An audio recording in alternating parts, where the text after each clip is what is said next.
Hello and welcome to Gurukul teaching services. आज हम लोग देखने जा रहे हैं क्लास सेवेंथ के ज्योग्राफी एनसीईआरटी का फर्स्ट चैप्टर जिसका नाम है इन्वायरमेंट।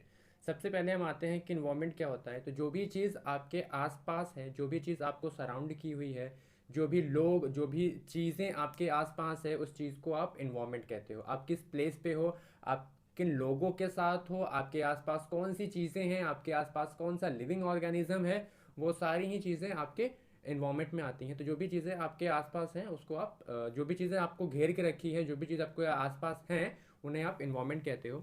और ये दो तरह की चीज़ें हो सकती हैं, एक हो सकता है नेचुरल हो या फिर मैन मेड हो। नेचुरल चीज़ें, जो भी चीज़ें हमें नेचर से मिली हैं, वो सारी चीज़ें नेचुरल होंगी, जैसे कि आपके आसपास कोई पानी होगा, ज़मीन होगा, ठीक है।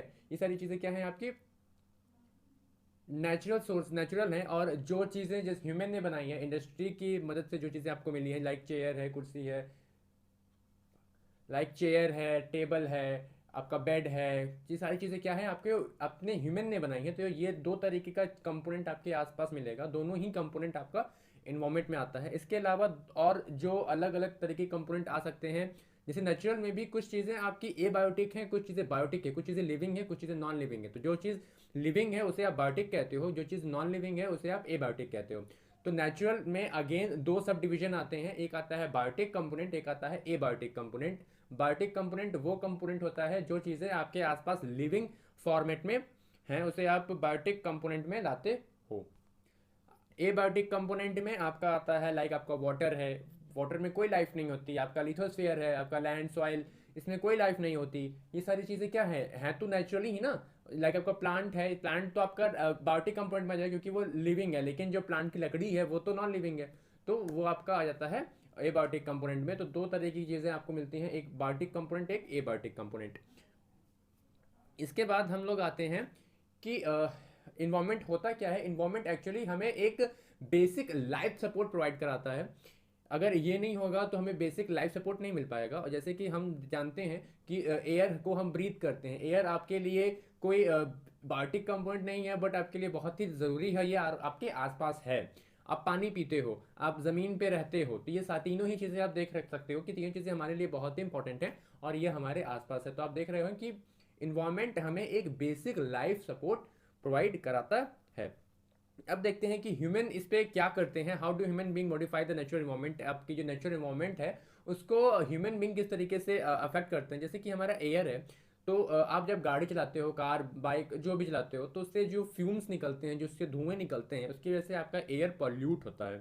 आप वाटर को, नॉर्मली आपका वाटर ज़मीन पे रहता है, मतलब एज ग्राउंड वाटर ले लो या पॉन्ड ले लो, आप रिवर ले लो, सारी चीज़ें आपको ज़मीन पे मिलेंगी। बट ह्यूमन ने इसमें क्या मॉडिफाई किया कि उस वाटर को वो किसी वेसल में रख देता है, ठीक है, किसी कंटेनर में, किसी जग में, किसी मग में, किसी फिल्टर में, उसको अलग अलग तरीके के कंटेनर में रख सकता है, खाने को अलग अलग तरीके कंटेनर में रख के खाता है। तो ये एक छोटा सा मॉडिफिकेशंस हैं जो कि ह्यूमन ने अपने नेचुरल नेचुरल इन्वायरमेंट में चेंज किया है, ठीक है। उसके बाद कई सारे फैक्ट्रीज बनाए गए हैं जिसमें कार हैं, कार बनती हैं, ये जो कंटेनर्स हैं वो बनते हैं। तो इस तरीके से जो ह्यूमन है उनका मॉडिफिकेशन नेचुरल इन्वायरमेंट से उन्होंने मॉडिफाई किया है। नेक्स्ट हम आते हैं कंपोनेंट ऑफ इन्वायरमेंट पे। कितने कंपोनेंट होते हैं इन्वायरमेंट के। तो इन्वायरमेंट के बेसिक दो कंपोनेंट होते हैं, एक होता है नेचुरल इन्वायरमेंट, दूसरा होता है human environment. Natural environment again जो चीज़ें हमें नेचर नेचर से मिलती है उसे आप नेचुरल इन्वायरमेंट में रखते हो। जो चीज़ें ह्यूमन ने अपने हिसाब से बनाई हैं, मॉडिफाई की हैं, उसे आप ह्यूमन इन्वायरमेंट कहते हो। एग्जाम्पल के लिए नेचुरल इन्वायरमेंट में दो तरह का इन्वायरमेंट होता है, एक होता है बायोटिक इन्वायरमेंट, दूसरा होता है एबायोटिक इन्वायरमेंट। बायोटिक इन्वायरमेंट मैंने कहा जो भी चीज़ें लाइव हैं, जो भी चीज़ें सजीव हैं, उसे आप बायोटिक कंपोनेंट में लाते हो। जैसे आपका प्लांट्स है, एनिमल्स है, या फिर खुद ह्यूमन बीइंग ही है, ठीक है। ये सारी चीज़ें क्या है आपके बायोटिक कंपोनेंट्स में आते हैं। एबायोटिक में कंपोनेंट्स में आपका क्या आएगा, lithosphere, soil, hydrosphere, water, atmosphere, air, ये सारे कंपोनेंट क्या हैं आपके एबायोटिक हैं, इनमें कोई लाइफ नहीं है, लेकिन ये आपको एक लाइफ सपोर्ट प्रोवाइड कराते हैं। दूसरा आपका आता है ह्यूमन इन्वायरमेंट, जो इन्वायरमेंट ह्यूमन ने अपने हिसाब से बनाया है। तो तीन तरीके का इसमें इन्वायरमेंट आता है। पहला आता है सेटलमेंट, दूसरा आता है ट्रांसपोर्टेशन, तीसरा आता है कम्युनिकेशन। अब देखो सेटलमेंट, हम किस तरीके से इन्वायरमेंट ह्यूमन ने चेंज किया है सेटलमेंट के लिए।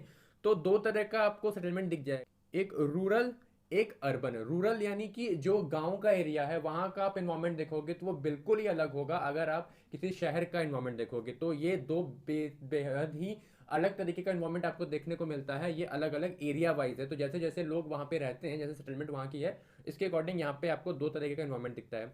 या फिर ट्रांसपोर्टेशन के अकॉर्डिंग आपके रेलवेज हैं, एयरवेज हैं और वाटरवेज हैं, तीनों की इन्वायरमेंट आप देखोगे तो बिल्कुल ही अलग अलग तरीके के इन्वायरमेंट के लोग आपको, अलग अलग श्रेणी के लोग आपको, अलग अलग कैटेगरी के लोग आपको इस अलग अलग जगह पे मिल सकते हैं।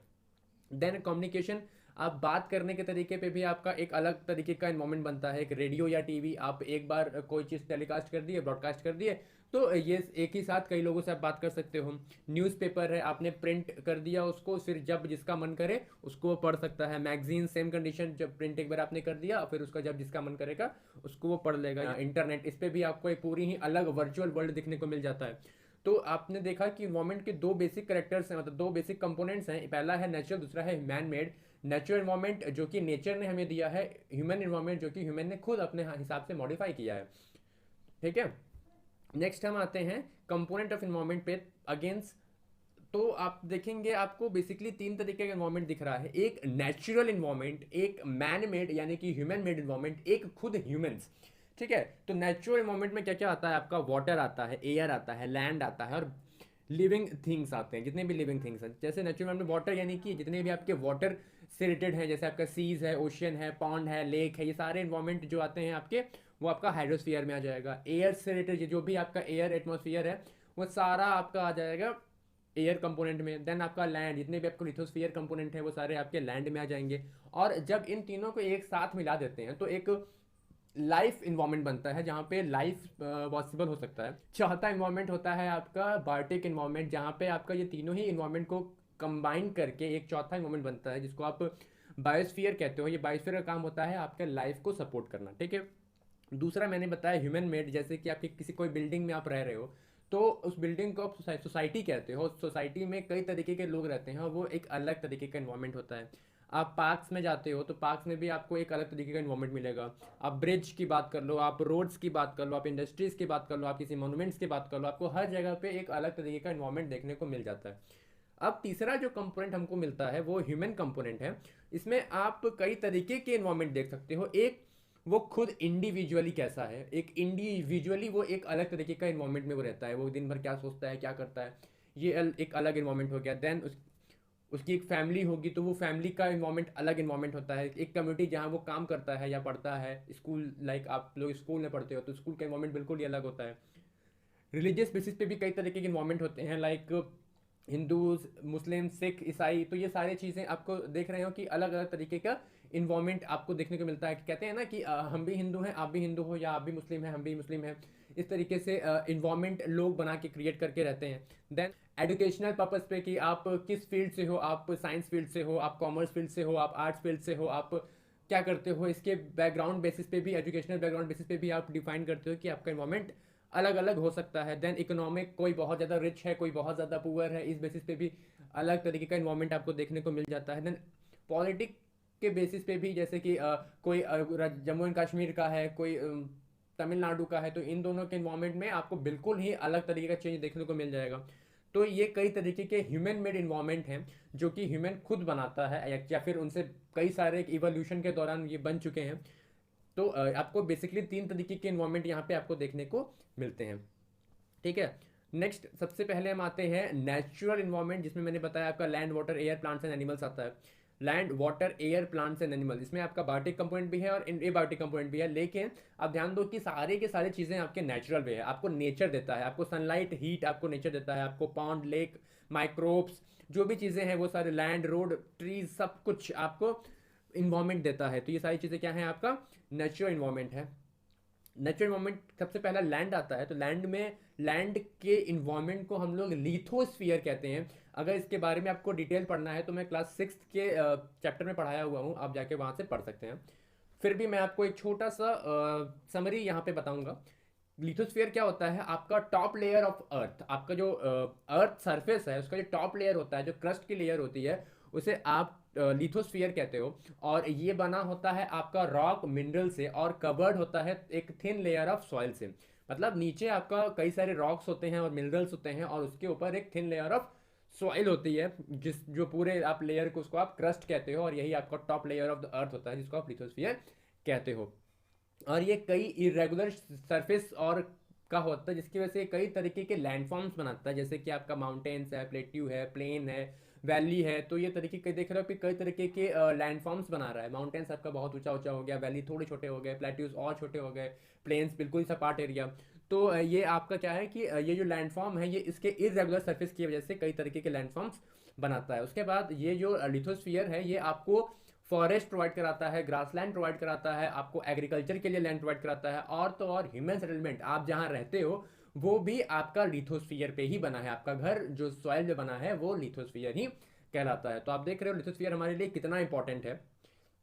ठीक है, नेक्स्ट आते हैं नेक्स्ट कंपोनेंट पे जिसका नाम है हाइड्रोस्फीयर। ये आपका अगला डोमेन ऑफ अर्थ है जो कि हाइड्रोस्फीयर है, और ये कई तरीके के वाटर बॉडीज को कहते हैं, जैसे कि आपका रिवर है, लेक है, सीज है, ओशियंस है। ये सारी चीज़ें को आप अगर एक साथ मिला दो तो उसे आप हाइड्रोस्फीयर कहते हो, और ये लिविंग ऑर्गेनिज्म के सर्वाइवल के लिए बहुत ही इंपॉर्टेंट है।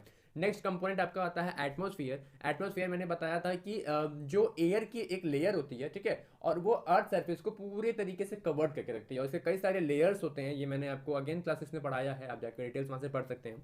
ठीक है, तो एटमॉस्फेयर क्या करता है, एक एयर की लेयर होती है जो कि ग्रेविटेशन के कारण या जिस भी वजह से ये अर्थ को चारों तरफ से कवर करके रखती है, और ये हमें कई तरीके के हार्मफुल सनरेज से प्रोटेक्ट करते हैं, लाइक यूवी रेज है।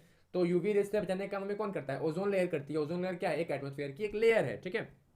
या फिर कई तरीके के हीट रेडिएशंस को भी एब्जॉर्ब कर लेता है आधे रास्ते में ही, और जो हीट रेडिएशंस आते हैं वो हमारे लिए कितने यूजफुल है, एसेंशियल है, उतने ही आते हैं। और एटमॉस्फेयर में ही आपका ऑक्सीजन होता है जिसको हम ब्रीथ करते हैं। तो इस तरीके से आप देख रहे हैं, और जो भी आपके क्लाइमेट में चेंजेस होते हैं वो क्लाइमेट में चेंजेस एक्चुअली इस एटमॉस्फेयर के चेंजेस की वजह से भी होते हैं। ठीक है, तो उम्मीद करते हैं आपको एटमॉस्फेयर पसंद समझ आ गया होगा। नेक्स्ट आते हैं फोर्थ कंपोनेंट जिसका नाम है बायोस्फीयर।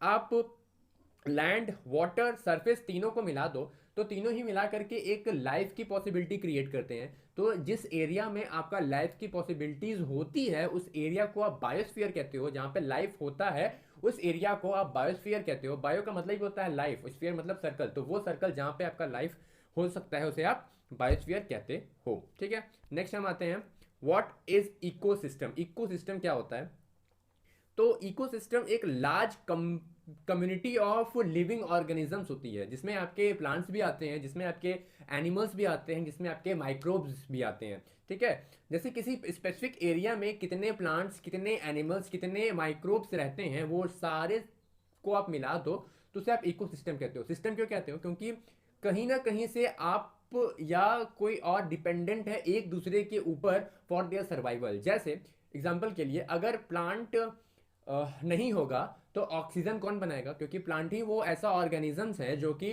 फोटोसिंथेसिस के मदद से ऑक्सीजन को बनाता है। ठीक है, और वो ऑक्सीजन आप लेते हो, इनहेल करते हो, आप रेस्पायर करते हो, रेस्पायरेशन करने के बाद आप CO2 एक्सहेल करते हो। वो CO2 प्लांट अगेन लेता है for the making of their food called photosynthesis. तो आप देख रहे हो कि प्लांट और आप एक दूसरे पे इंटरडिपेंडेंट हो।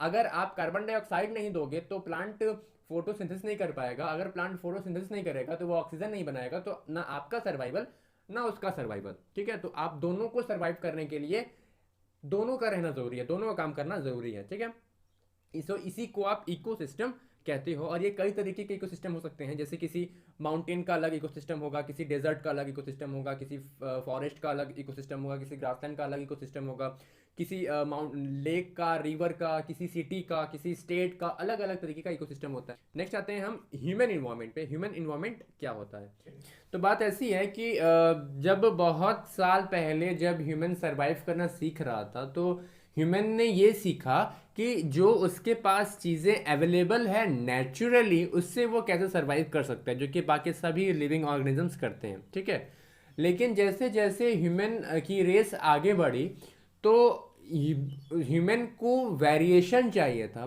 तो ह्यूमन को जो वेरिएशन चाहिए था उसको उसने कैसे फुलफिल किया, नेचुरल इन्वायरमेंट में चेंज करके। उसने एग्रीकल्चर करना सीखा, उसने सेटलमेंट करना सीखा, डोमेस्टिकेशन ऑफ एनिमल सीखा। तो ये इस तरीके से वो सेटल्ड लाइफ की तरफ आगे बढ़ा। ठीक है, उसके बाद धीरे धीरे वो एक नए तरीके के इन्वायरमेंट में आगे बढ़ने लगा। फिर उसके बाद ह्यूमन ने ट्रेड स्टार्ट किया कि एक जगह से चीज़ें को दूसरे जगह चीज़ें कैसे पहुंचाया जाए। फिर उसके लिए ट्रांसपोर्टेशन आया। तो अब देख रहे हैं कि धीरे धीरे धीरे धीरे आदमी ने मॉडिफिकेशन कर करके किस तरीके से एक कहाँ पे आपका ह्यूमन सिर्फ नेचुरल चीज़ों पे डिपेंडेंट था और आज किस तरीके से मैन मेड चीज़ों पे डिपेंडेंट हो गया है। तो ये जो पूरा वेरिएशन ह्यूमन ने लाया है ये अपने बढ़ोतरी के लिए लाया है, और इसी इन्वायरमेंट को जो कि ह्यूमन ने खुद से अपने लिए क्रिएट किया है, इसे हम ह्यूमन इन्वायरमेंट कहते हैं। उम्मीद करते हैं कि आपको ये लेक्चर पसंद आया होगा, तो वीडियो को ज़रूर लाइक कीजिएगा, दोस्तों के साथ शेयर कीजिएगा, चैनल को जरूर सब्सक्राइब कीजिएगा। मिलते हैं नेक्स्ट वीडियो में, तब तक के लिए जय हिंद।